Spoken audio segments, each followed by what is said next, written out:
고린도전서 15장의 말씀을 시작하게 됩니다.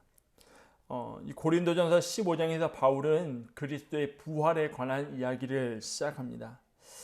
우리가 말씀에 들어가기 앞서서 알아야 할 것은 바울이 왜 고린도 교회를 향해서 그리스도의 부활에 관한 이야기를 하느냐 하는 것입니다. 우리가 지금까지 쭉 계속해서 살펴보았지만 고린도 교회를 향한 바울의 권면의 대부분은 고린도 교회가 가지고 있던 문제에서 비롯되었다는 것을 우리는 보았습니다. 1장에서 공동체 안에 갈라져 있던 파당의 문제로 인해 바울의 권면이 있었고, 그 후에는 성찬식에서 부유한 사람들로 인해 성찬이 온전히 이루어지지 못하던 문제에 대한 바울의 권면이 있었습니다. 은사로 인한 문제를 가지고 있었고, 그 외에도 고린도 교회 안에 다양한 여러 가지 문제들이 있었고, 바울은 그에 대해서 권면의 말씀을 전했습니다.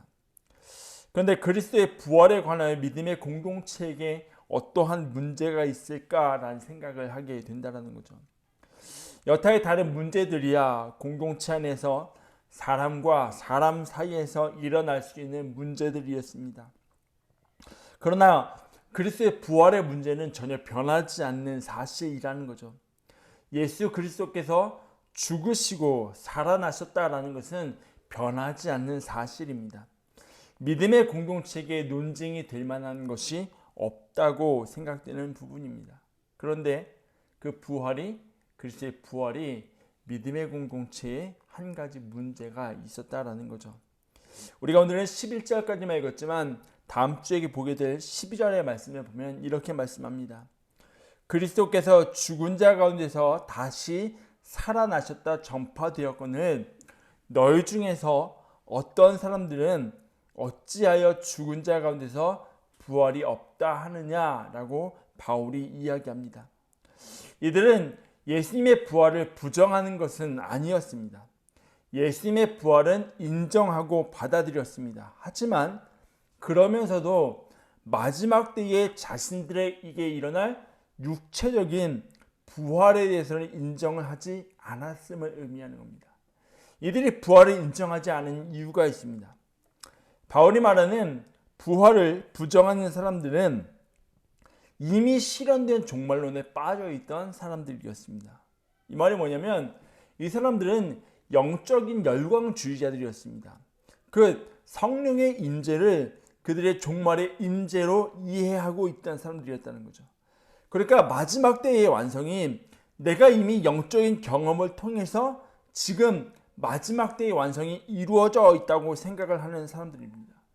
그러니까 이들에게는 이미 이루어진 종말 앞에 나의 영적인 경험을 통해 이미 이루어지고 완성되어진 종말 앞에 부활은 필요 없다라는 생각을 가지고 있었다라는 거죠.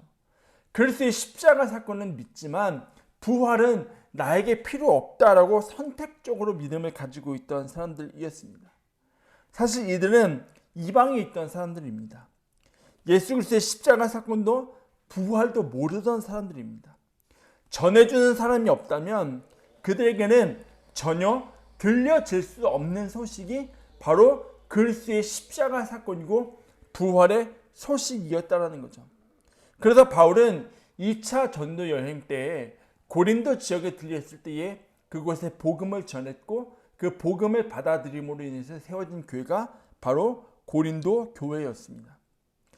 바울은 복음에 대하여 그 고린도 교회 성도들에게 선포하고 너희가 내가 선포한 것을 자신의 것으로 받아들였다라고 본문의 말씀에서 이야기합니다. 이 고백을 통해 바울은 먼저 복음에 전승되는 것을 이야기하는 겁니다. 복음에 전승된다는 것은 그것이 계속해서 전달되고 전달되어서 이어진다는 거죠. 그리고 그 복음이 오늘 우리에게도 전달되고 있다는 겁니다. 여러분, 하나님의 말씀이 우리의 손에 들려지기까지의 과정, 그 과정은 결코 쉽지 않지만 보이지 않는 수많은 손길들이 있었습니다. 바로 누구냐면 고대의 서기관들입니다. 그들은 하나님의 말씀을 필사함에 있어서 거룩함과 신실함과 정결함을 최우선으로 삼았던 사람들입니다. 성경을 필사하던 중에 하나님이라는 이름이 나오면 필사하던 붓을 내려놓고 가서 목욕을 하고 와서 하나님의 이름을 기록했다라는 거죠. 그런데 하나님의 이름을 쓰고 바로 다음에 또 하나님의 이름이 나오면 다시 붓을 내려놓고 가서 목욕을 하고 와서 다시 하나님의 이름을 쓸 만큼 거룩함과 정결함을 최우선으로 하여 성경을 필사했던 사람들입니다. 그렇게 거룩하게 구별하여 필사하고 전해진 성경이 지금 오늘 우리의 손에 들려 있다는 거죠. 복음의 전승성입니다. 그런데 더 놀라운 것은 이것입니다. 그동안은 성경의 사본 가운데 가장 권위 있고 가장 오래되었다라고 일컬어지던 성경이 바로 마소라 사본이라고 하는 성경입니다.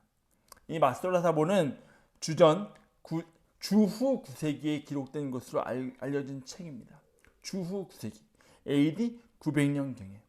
그러던 중에 1947년에 한 베두인 소년이 잃은 양을 찾으러 다니기 시작합니다. 자신의 양을 잃어버렸는데 그 양을 찾으러 다니다가 어두운 동굴 앞에 딱 멈춰서게 됩니다. 혹시 내 양이 이 안에 있지 않을까라는 생각을 가지고 그 동굴 안에 돌을 탁 던지게 되는 거죠. 그런데 놀랍게도 굴 속에서 양 소리는 나지 않고 쨍그랑하고 항아리가 깨지는 소리가 들렸습니다.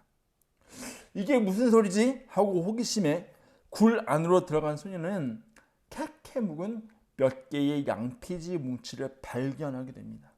이것이 쿰란 동굴에서 발견된 사해 사본의 시작입니다. 사해 사본이라고 불리는 쿰란 사본은 주전 2세기에 기록된 것으로 알려져 있습니다. 그러니까 AD 900년, 주후 900년에 기록된 마소라 사본과 주전 2세기에 기록된 쿰란 사본의 기간의 차이는 약 1100년에서 1200년이 됩니다. 이 쿰란 사본이 처음 발견되었을 때에 보수적인 신앙을 가지고 있던 사람들은 그 성경을 공개하기를 거부했습니다. 왜냐하면 지금까지 보아오고 정경이라고 믿어왔던 그 마소라 사본의 기초로 한 성경과 이제 막 공개되는 쿰란 사본의 내용이 다를 경우에 그 여파는 감당할 수 없기 때문이라는 거죠. 그럼에도 불구하고 쿰란 사본을 공개했고 정말 놀랍게도 쿰란 사본과 마소라 사본의 그 내용은 99% 일치했다라는 거죠. 복음이 우리에게 전달되고 전달되는 과정 가운데 하나님의 놀라운 섭리가 있었고 하나님의 계획이 있었다는 겁니다. 십자가의 사건은 이미 현장에 많은 사람들이 있었고 그들의 눈으로 직접 본 사건입니다. 그 목격자들을 통해 십자가의 현장에서 일어난 사건이 전해졌습니다. 하지만 부활은 그렇지 않았다는 거죠. 우리가 읽은 말씀을 보면 예수님께서 베드로에게 생생하게 나타나셨고 가장 가까운 제자들에게 나타나셨다라고 바울이 이야기합니다. 그 후에 500명의 사람들에게 나타나셨고 예수님의 부활을 증거하도록 하기 위해서 야고보와 나머지 사도들에게도 나타나셨다라고 바울이 이야기해요. 그리고 마지막으로 자신에게 나타나셔서 사도로 나를 부르셨다라고 이야기합니다.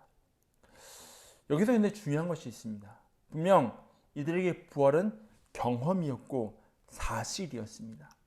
하지만 부활하신 예수님을 만나기 이전에 부활하신 예수님을 경험하기 이전에 제자들에게 있어서 예수님의 부활은 가설이었다라는 거죠.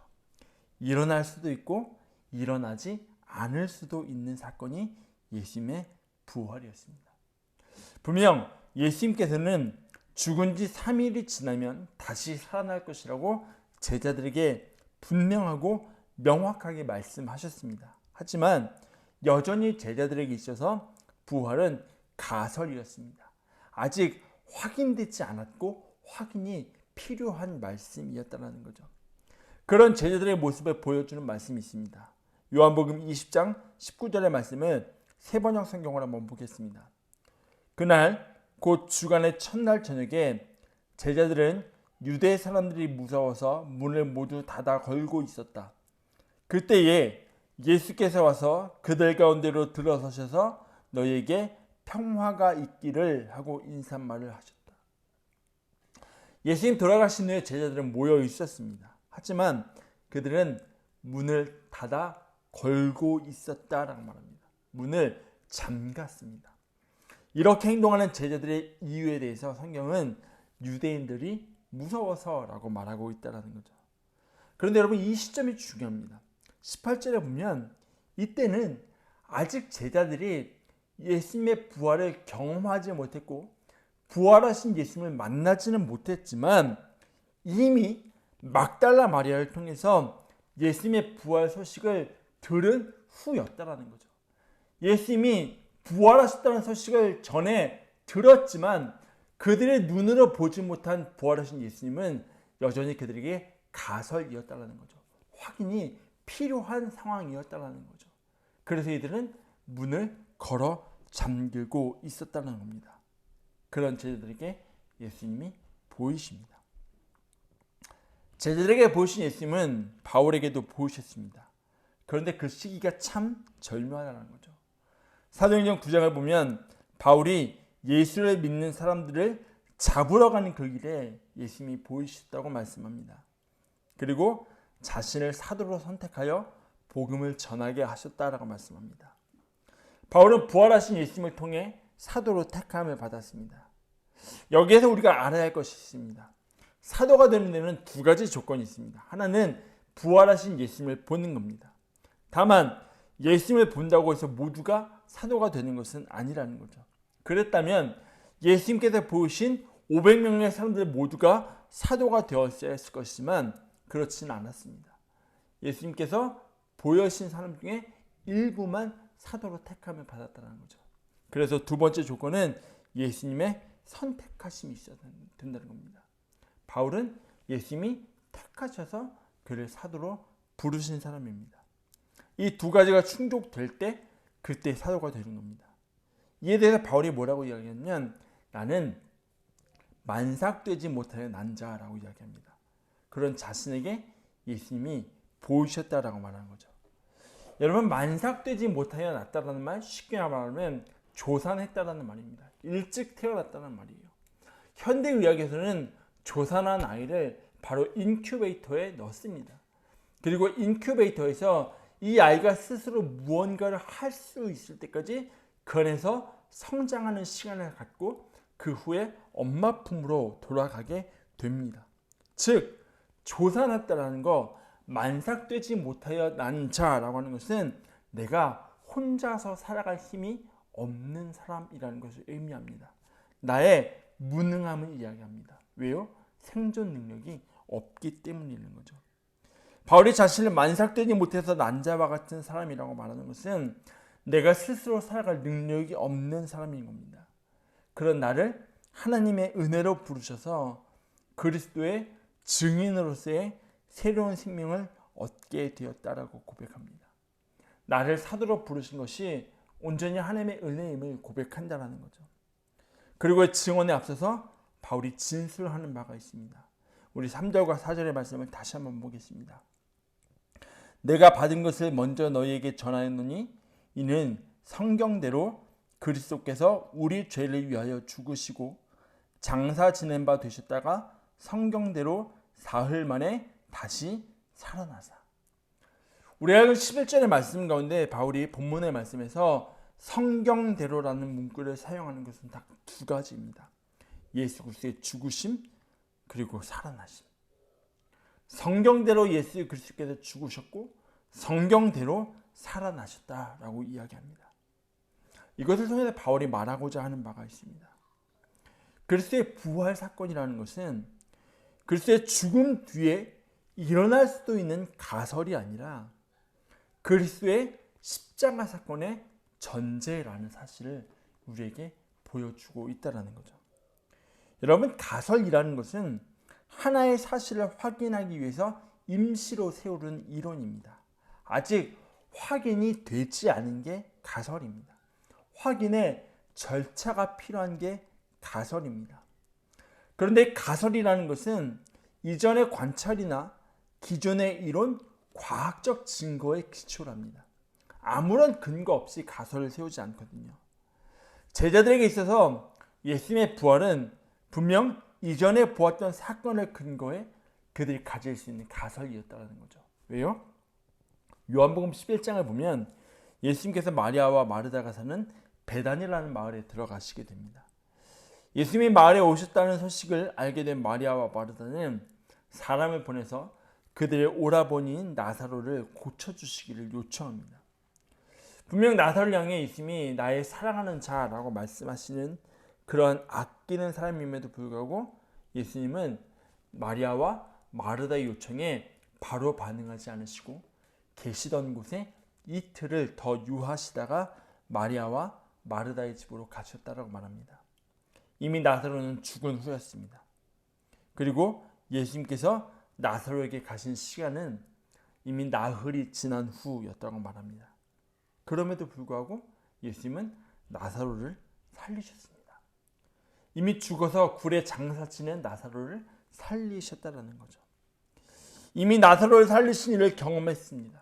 제자들은 그것을 보았어요. 그렇기 때문에 예수님이 살아나실 수도 있지 않을까라는 가설을 세우고 있었다는 거죠. 이전에 나사로를 살리셨던 사건에 비추어 봤을 때 어느 정도 가능은 하지 않을까라는 하나의 가설로 세워놓고 있었다는 겁니다. 그러나 바울은 본문의 말씀에서 분명하게 말합니다. 성경대로 죽으시고 성경대로 살아나셨다라고 말한다는 거죠. 이 말의 의미는 예수님의 부활은 앞으로 확인의 과정이 필요한 가설이 아니라 전제라는 말입니다. 여러분, 전제는 가설과 다릅니다. 전제는 새로운 판단을 이끌어내는 이미 알려진 판단이 바로 전제입니다. 언어학에서 전제가 가지는 의미는 어떠한 진술이 명시가 되어 있지 않아도 쓰여 있지 않아도 아는 것입니다. 사실상으로 약속이 되어 있는 게 바로 전제라는 거죠. 어떠한 사건을 이루기 위해서 먼저 내세워지는 게 바로 전제입니다. 이 말은 그리스도의 십자가 사건에 예수 그리스도의 죽음에 부활이라는 사건이 명시되어 있지 않아도 이미 알고 있고 사실상 약속되어 있는 것이 부활이라는 말입니다. 사람들이 보기에는 힘없이 초라하게 십자가에서 죽은 것처럼 보일지라도 그 안에는 다시 살리심의 약속이 이미 내재되어 있다는 겁니다. 즉 그리스도의 부활은 가설이 아니라 십자가의 전제라는 겁니다. 구약의 많은 사건들이 이미 보여주고 있습니다. 요나가 물고기 뱃속에서 3일을 있다가 살아가는 사건이 그러합니다.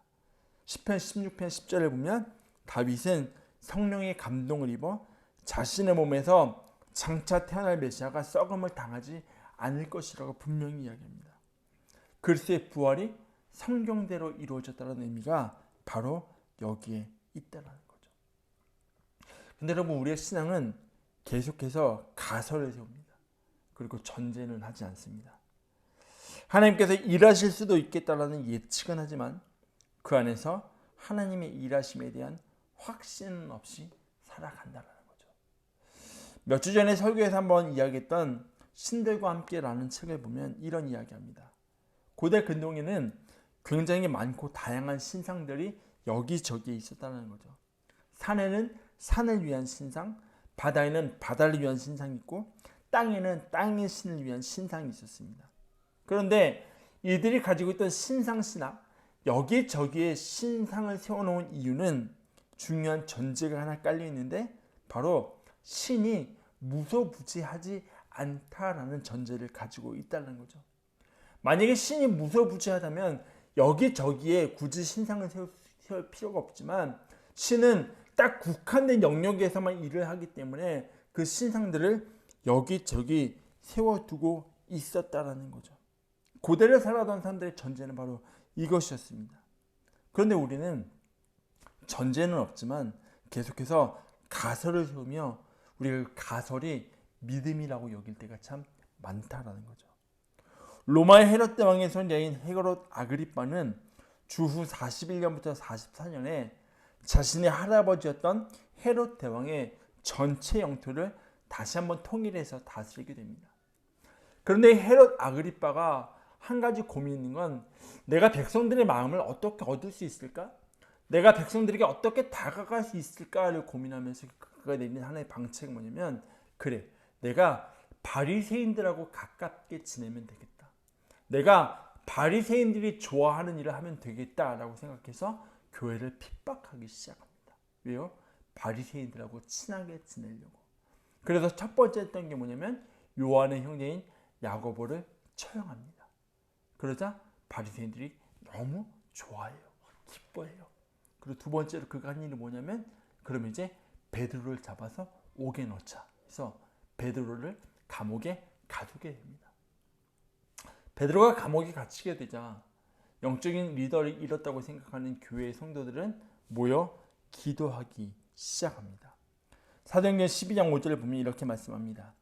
이에 베드로는 옥에 갇혔고 교회는 그를 위하여 간절히 하나님께 기도하더라. 간절히 하나님께 기도하더라. 교회 공동체는 베드로를 위해 온 마음으로 간절히 하나님 앞에 기도했습니다. 그리고 하나님께서는 베드로를 천사를 통해 옥에서 꺼내 주십니다. 이 옥에서 나온 베드로가 가장 먼저 찾은 곳은 성도들이 모여 기도하고 있던 요한 마가의 어머니의 집이었습니다. 그 자리에 도착한 베드로가 문을 막 두드립니다. 나 왔으니까 문 열어달라고 두드리겠죠.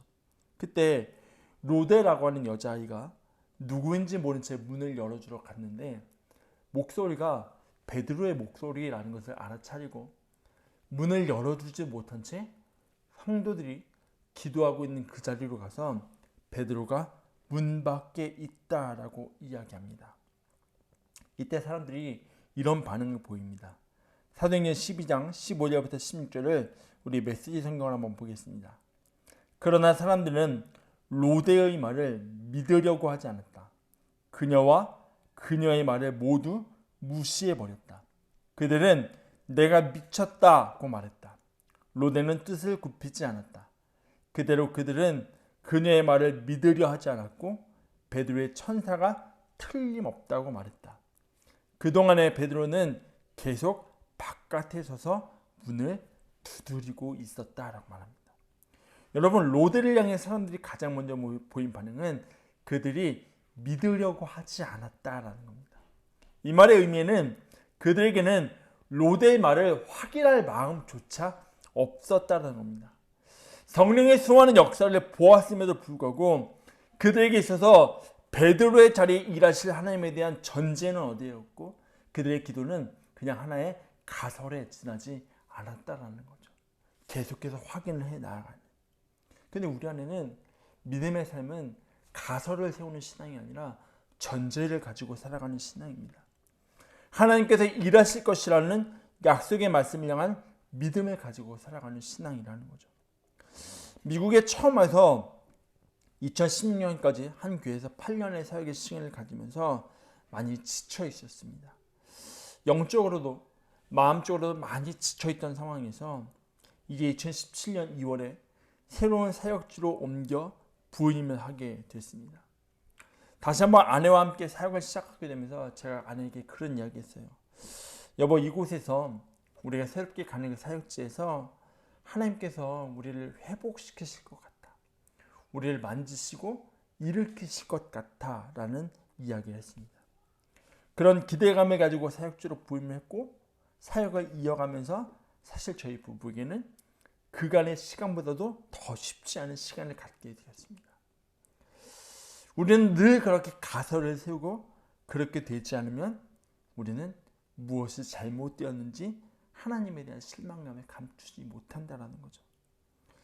그런데 돌아보면 그럼에도 불구하고 우리가 다시금 사역의 자리를 지켜나가면서 이 자리에 있을 수 있는 것은 우리가 세운 가설이 때로는 맞지 않을지라도 우리의 예상대로 흘러가지 않을지라도 여전히 하나님은 신실하시다라는 전제가 늘 있기 때문이라는 거죠. 만약에 하나님의 신실하심이 전제가 아니라 우리 가설로만 세우고 살아간다면 우리는 우리의 삶의 상황과 변화하는 환경에 따라 하나님을 바라보며 실망하고 또 좌절하게 될 것입니다. 그래서 우리에게는 가설이 아니라 전제가 필요한 겁니다. 확인이 필요한 신앙이 아니라 하나님이 신실하시고 하나님이 성실하시고 하나님의 선하심에 대한 전제를 가지고 그렇게 우리의 삶을 바라볼 때에 우리의 삶은 어떠한 상황에서도 흔들리지 않고 하나님을 바라보며 나아갈 수 있다라는 거죠. 시편에는 굉장히 많은 장르의 시가 존재합니다. 찬양시, 감사시, 제왕시, 제사시, 신뢰시. 그 밖에도 내용에 따라서 굉장히 많은 시로 분류를 합니다. 그 중에 한 가지 탄식시라는 게 있습니다. 이 탄식시는 박해를 받거나 죽음이나 질병 같은 심각한 고통을 받을 때 하나님께 나의 처지를 호소하는 겁니다. 탄원하는 겁니다. 하나님 이 상황에서 나를 좀 구원해 주십시오라고 하나님 앞에 탄식하는 시가 탄식시입니다. 이 시들을 가만히 보면 자신의 고통스럽고 어려운 상황에 하나님 좀 도와주십시오라고 이야기하고 그 고통을 해결할 수 없는 나의 무능함을 고백합니다. 그 뒤에 하나님 얘가 나를 어렵게 하고요. 이 사람이 나를 힘들게 하고요. 이러면서 자신의 원수들의 이름을 막 나열하면서 하나님 날 좀 도와달라고 이야기하는 게 바로 탄식시입니다. 공동체적으로는 전쟁에서 패배한 후에 예루살렘의 파괴와 같은 국가적인 위기의 상황에서 하나님께 공동체가 하나님께 기도를 하기도 합니다. 분명 이 모든 시들은 한탄과 절망으로 시작합니다. 나의 상황에 대한 탄식으로 시작합니다. 그런데 이 시들이 참 신기한 것은 탄식으로 끝나지 않는다라는 거죠. 시편 5편을 보면 아침 일찍 기도자는 성소에서 자신의 어려운 상황을 하나님께 먼저 아뢰면서 시작합니다. 하나님, 저 이렇게 어렵습니다. 하나님, 제 마음이 이렇게 힘듭니다. 근데 시편 5편 15절의 마지막이 이렇게 끝납니다. 여호와여, 주는 의인에게 복을 주시고 방패로 함같이 은혜로 그를 호위하시리이다. 나의 상황은 지금 이렇지만 하나님은 이렇게 하실 수도 있지 않을까라는 가설을 세우는 게 아니라 하나님이 그렇게 하실 것이라는 전제를 세우고 그의 기도가 마무리된다라는 거죠. 또 하나 시편 60편을 보면 이 시편 60편은 제목부터가 심상치 않습니다. 쫓겨난 백성의 기도입니다. 쫓겨난 백성의 기도. 근데 사실 이 시는 사무엘하 8장에 보면 다윗이 소바 왕 하다네셀과의 전쟁의 배경으로 하는데 성경의 사무엘하의 내용을 보면 실제로 그 전쟁은 다윗의 승리로 끝나지만 이 시편 자체의 내용은 참담한 패배를 전제로 하고 있거든요. 완전히 깨지는 걸 전제로 하고 있거든요. 근데 그럼에도 불구하고 이 시의 끝인 12절 역시 이렇게 마무리됩니다. 우리가 하나님을 의지하고 용감하게 행하리니 그는 우리의 대적을 밟으실 이심이로다. 여러분, 대부분의 탄식시의 결론은 이렇게 신뢰로 마무리가 됩니다. 나의 상황이 어떠함과 관계없이 하나님의 구원하심을 전제하고 있다는 거죠. 그 약속을 믿고 나아가는 겁니다. 그것이 그리스도인에게 요구되는 신앙이고 부활을 대하는 우리의 자세라는 거죠. 이제 말씀을 마무리하려고 합니다. 펜실베니아주의 비블리컬 신학교에서 구약학을 가르치고 있는 데이비드 램 교수님의 책 중에 내겐 여전히 불편한 하나님이라는 제목의 책이 있습니다. 이 책의 내용은 그런 겁니다. 구약성경의 하나님에 대한 부정적인 편견을 가지고 있는 사람들 향해서 너희의 잘못된 프레임을 좀 벗어버려야 한다라고 이야기합니다. 우리가 가질 수 있는 하나님에 대한 편견이 뭐가 있을까 생각해 보면 하나님은 인종차별주의자야. 이스라엘만 너무 사랑해. 하나님은 폭력적이셔. 왜? 그러니까 다른 민족들을 다 때려 부수고 그들을 힘들게 하고 그들을 어렵게 하시잖아 라는 하나님에 대한 프레임들을 가지고 있다면 그것을 벗어버려야 너희가 하나님을 정확히 알 수 있다라고 이야기합니다. 그러면서 이 책의 마지막의 결론에 이런 이야기합니다. 우리가 하나님의 본질을 생각해야 하는 중요한 이유는 하나님에 대한 관점이 하나님과의 관계를 결정하기 때문입니다. 우리가 무엇을 전제하느냐에 따라 우리의 신앙의 방향성이 달라지고 하나님과의 관계는 달라지게 됩니다. 우리 신앙이 가설만 세우다 보면 하나님에 대한 실망으로 결론을 맺게 됩니다. 내 생각대로 내가 기대하는 대로 되지 않는 현실 앞에 하나님을 향한 실망합니다. 하지만 전제한다는 것은 그것은 우리의 상황이 변하지 않아도 우리의 환경이 변하지 않아도 하나님의 신실하심을 믿는 믿음으로 나아가게 한다는 거죠. 그래서 바울은 로마서 8장 11절에서 이렇게 선포합니다. 예수를 죽은 자 가운데서 살리신 영이 너희 안에 거하시면 그리스도 예수를 죽은 자 가운데서 살리신 이가 너희 안에 거하시는 그의 영으로 말미암아 너희 죽을 몸도 살리시리라. 바울이 그렇게 이야기하잖아요. 살리실지도 몰라. 살리시는지 한번 확인해봐 라고 이야기하잖아요. 살리시리라고 선포합니다. 이건 가설이 아니라 전제하는 거죠. 여러분, 오늘 우리의 신앙은 계속해서 가설을 세우고 그 가설을 확인하려고 하는 것 아닙니까? 이렇게 해 주시지 않을까?